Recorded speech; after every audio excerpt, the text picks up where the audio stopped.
Hello viewers, আসসালামু আলাইকুম। আমি অ্যাডভোকেট সাইফুল ইসলাম, জজ কোর্ট চট্টগ্রাম। আপনাদের মাঝে হাজির হয়েছি খুবই গুরুত্বপূর্ণ একটা বিষয় নিয়ে। বিষয়টি হচ্ছে জমি জমা নিয়ে যে 6টি কারণে বেশি বেশি বিরোধ হয়, বেশি বেশি মামলা মোকদ্দমা হয়, সেই বিষয় সম্পর্কে আজকে আলোচনা করব। 6টি কারণে 6টি কারণেই বেশি বেশি বিরোধ হয়, মামলা মোকদ্দমা হয়। এই 6টি কারণ কোনগুলো সেটা সম্পর্কে আজকে জানার চেষ্টা করব। তাহলে ভিডিওটি অবশ্যই মনোযোগ দিয়ে দেখবেন। ভিডিওটি শুরু করার আগে একটি কথা না বলে নয়, যারা আমার চ্যানেলে আজকে নতুন আসছেন তারা অবশ্যই আমার চ্যানেলটিকে সাবস্ক্রাইব করবেন, আর যারা অলরেডি সাবস্ক্রাইব করেছেন তাদের সবাইকে অসংখ্য অসংখ্য ধন্যবাদ। তাহলে চলে যাচ্ছি মূল ভিডিওতে। বাংলাদেশে এই মুহূর্তে বিচারাধীন মামলার সংখ্যা প্রায় 40 লাখের মতো, আর এইসব মামলার বড় অংশটি অর্থাৎ প্রায় 60% মামলা জমি জমা সংক্রান্ত নানা ধরনের বিরোধী সূত্রে দায়ের করা। যে কোনোভাবে এটা জমি জমা সংক্রান্ত হয়, এটা ফৌজদারি হোক অথবা দেওয়ানি হোক। ফৌজদারির মামলার ক্ষেত্রেও অনেক সময় সূত্রপাত ঘটে দেওয়ানি বিষয় নিয়ে। দেওয়ানি বিষয়টাকে কেন্দ্র করে অনেক সময় ফৌজদারি মামলা দায়ের করা হয়। তাহলে এই ক্ষেত্রে অনেক সময় আইন বিশেষজ্ঞরা বলেছেন দেওয়ানি এবং ফৌজদারি আদালতে বিচারাধীন মামলার সংখ্যা দিন দিন বৃদ্ধি পাচ্ছে। দেওয়ানি এবং ফৌজদারি উভয় মামলার বেলাতেই দেখা যায় জমি জমার অংশীদারিত্ব ও বন্টন এবং এই নিয়ে পারিবারিক বিরোধের সূত্র ধরে নানা ধরনের অপরাধমূলক কর্মকাণ্ডের ফলস্বরূপ দায়ের হয় মোকদ্দমা। এইসব মামলা অনেক ক্ষেত্রে চলে বছরের পর বছর। অনেক সময় দেখা যায় এই মামলার চলমান থাকে যুগের পর যুগ। বাংলাদেশ সরকারের প্রধান আইন কর্মকর্তা অ্যাটর্নি জেনারেল এম আমিনুদ্দিন বলেছেন, বিচারাধীন মামলার 60%-এর বেশি জমি জমা সংক্রান্ত। অধিকাংশ মামলার রুট হচ্ছে জমি নিয়ে।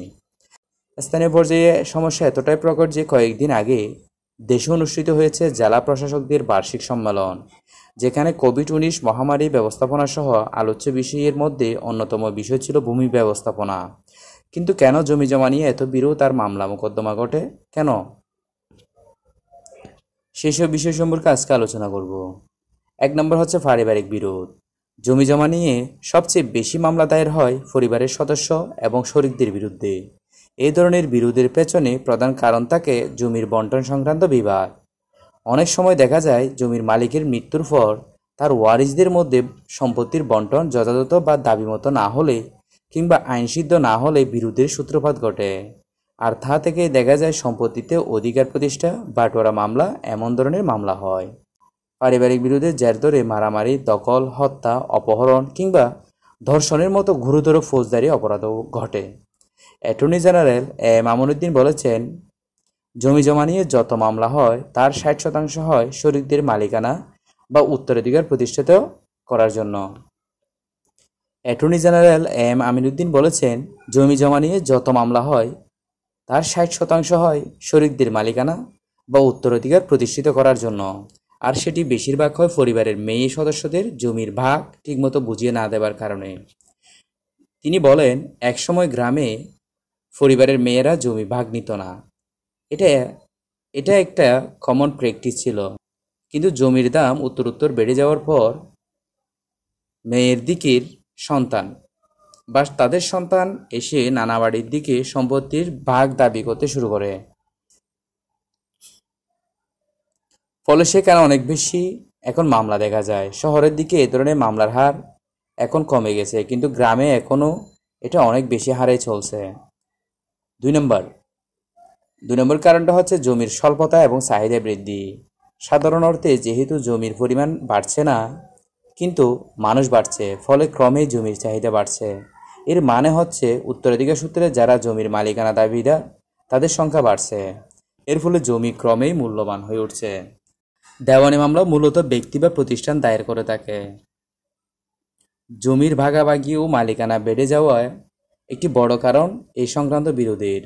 সেই সঙ্গে জমির দাম বেড়ে যাওয়া একটি ব্যাপার, ফলে জমির খুব মূল্যবান হয়ে উঠছে অনেকের কাছে।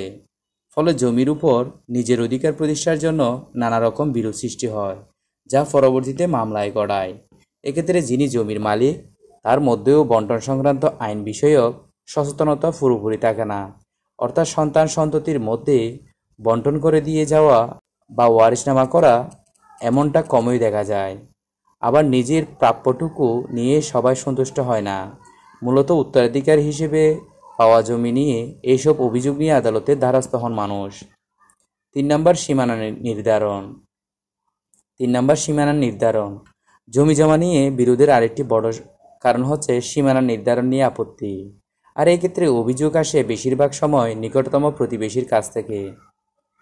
প্রতিবেশীর বড় অংশটি হন সাধারণত জাতিগোষ্ঠী বা রক্ত সম্পর্কের আত্মীয়রাই, অর্থাৎ একই ফিতার ঔরসজাত ভাই বোন নন, বরং বাবার ভাই বোন বা চাচাতো বা খালাতো বা মামাতো বা ফুফাতো ভাই বোনের সঙ্গে বা তাদের শরিকদের সঙ্গে জমির ভাগাভাগি নিয়ে বিরোধ হয়। এক্ষেত্রে যতটা জমি পাওয়ার কথা তার চেয়ে বেশি জমি নিয়ে কেউ সীমানা নির্ধারণ করে নিতে পারে। জমি দখল নিয়ে বিরোধের কারণে মামলা মোকদ্দমা বেশি হয়। শহর গ্রাম নির্বিশেষে বেআইনিভাবে জবরদখল করে একজনের জমি অন্যজনে দখল করে নেওয়া একটি বড় সমস্যা। এ থেকে মামলা মোকদ্দমা তো বটেই, আরও নানা ধরনের অপরাধমূলক কর্মকাণ্ড ঘটে। আর এই ধরনের সমস্যা বেশি হয় নদী ভাঙ্গনের পর। নতুন চর যখন জেগে ওঠে তখন সরকারের খাস জমি এবং পতিত অবস্থায় থাকা ব্যক্তিগত জমি, এই ধরনের ক্ষেত্রে মীমাংসার পৌঁছানো কঠিন এবং স্বাভাবিকভাবেই মামলা হয় এবং তার দীর্ঘ সময় ধরে চলে। 1 নম্বর হচ্ছে ভূমি জরিপে বা রেকর্ডে তথ্য বিভ্রাট। জমির তথ্যাদি রেকর্ড করার সময় ভুল তথ্য বা কারো অনুপস্থিতির ফলে দীর্ঘস্থায়ী সমস্যা দেখা দেয়। দেখা যায় জমি একজনের কিন্তু রেকর্ড হয়েছে আরেকজনের নামে। কোন ক্ষেত্রে মালিকের নাম ও জমির পরিমাণ ভুল উল্লেখ করা হয়, কোথাও আবার জমির দাগ নাম্বার ভুলভাবে রেকর্ড করা হয়েছে। ফলে দলিল বা খতিয়ানে ভুল থাকায় জমি কেনা বেচায় নানা রকম জটিলতা দেখা দেয়। দলিলের ভুল ঠিক করতে লাখ লাখ রেকর্ড সংশোধনের মামলা বিচারাধীন রয়েছে আদালতে। এইসব জটিলতা নিরসনে সরকার ভূমি জরিপ ট্রাইব্যুনাল সহ নানা পদক্ষেপ গ্রহণ করেছে, কিন্তু তারপরেও সংকট নিরসন সহজ হয়নি। 6 নম্বরটা হচ্ছে সচেতনতার অভাব। জমির রেজিস্ট্রেশন, মালিকানার হালনাগাদ, তথ্য যাচাই, নামজারি সহ বিভিন্ন সুবিধা সহজ করার জন্য সরকার কয়েকটি সেবা অনলাইনে দেওয়ার ব্যবস্থা চালু করেছে। সর্বশেষ 2021 সালে জমি নিয়ে জালিয়াতি দুর্নীতি বন্ধের লক্ষ্যে চালু করা হয়েছে ভূমি তথ্য ব্যাংক। এর মধ্যে ভূমি মালিকের সংরক্ষিত তথ্য যাচাই করে দেখা যাবে। এছাড়াও ভূমি উন্নয়ন কর পরিশোধের জন্য বাংলাদেশে ভূমি মন্ত্রণালয় একটি অ্যাপ তৈরি করেছে। সেই সঙ্গে জমির রেজিস্ট্রেশন এবং মিউটেশন বা নামজারি অনলাইনে করার ব্যবস্থাও করা হয়েছে। কিন্তু এসব সত্ত্বেও জটিলতা কাটছে না।